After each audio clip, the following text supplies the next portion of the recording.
क्या आपने कभी सोचा है कि आपके जीवन में कुछ घटनाएं क्यों घटती हैं? क्या वे बस संयोग हैं या फिर कुछ और गहरा राज है?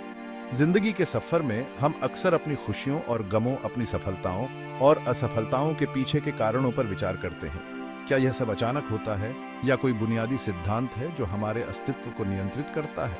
इसका जवाब है मेरे दोस्त कर्म की गहरी अवधारणा में। कर्म एक संस्कृत शब्द जिसका अर्थ है कार्य, जिसे अक्सर भाग्य या नियति समझ लिया जाता है।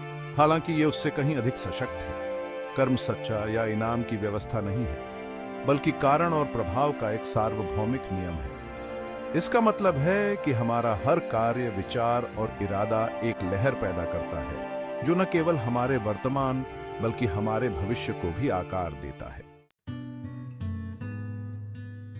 जरा सोचिए कि आप एक शांत तालाब में कंकड़ फेंकते हैं। क्या होता है? यह लहरें पैदा करता है जो बाहर की ओर फैलती हैं, पानी की शांति को भंग करती हैं। इसी तरह हमारा हर कार्य, चाहे वह शारीरिक हो, मानसिक हो या भावनात्मक, परिणामों की एक श्रृंखला को गति देता है जो तत्काल क्षण से कहीं आगे तक फैली हुई है। यही कर्म का सार है, क्रिया और प्रतिक्रिया का नियम। जैसे गुरुत्वाकर्षण भौतिक दुनिया को नियंत्रित करता है, वैसे ही कर्म हमारे अस्तित्व के सूक्ष्म क्षेत्रों को नियंत्रित करता है। यह निष्पक्ष रूप से संचालित होता है, बिना किसी पक्षपात या पूर्वाग्रह के। यह कोई बाहरी शक्ति नहीं है जो हमारे कार्यों का न्याय करती है, बल्कि हमारे अपने विकल्पों का स्वाभाविक परिणाम है। इस मूलभूत सिद्धांत को समझने से हमें अपने जीवन की जिम्मेदारी लेने और अपना भाग्य खुद बनाने की शक्ति मिलती है। कर्म के काम करने के तरीके को और गहराई से समझने के लिए हमें इसके 3 अलग-अलग प्रकारों को समझना चाहिए: संचिता, प्रारब्धा और क्रियामना। संचिता कर्म की तुलना हमारे सभी पिछले कर्मों के भंडार से की जा सकती है, सकारात्मक और नकारात्मक दोनों, जो अभी तक अपने पूर्ण प्रभाव में परिपक्व नहीं हुए हैं। यह इस ओर पिछले जन्मों का संचित कर्म है जिसे हम अपने साथ लेकर चलते हैं। दूसरी ओर प्रारब्धा कर्म हमारे संचिता कर्म के उस हिस्से का प्रतिनिधित्व करता है जो वर्तमान में हमारे जीवन में सक्रिय है। यह वह कर्म है जो परिपक्व हो गया है और अब हमारी वर्तमान परिस्थितियों, अनुभवों और प्रवृत्तियों के रूप में प्रकट हो रहा है। क्रियामाना कर्म उन कार्यों को संदर्भित करता है जो हम वर्तमान क्षण में कर रहे हैं, जो भविष्य के लिए नए कर्म का निर्माण करेंगे।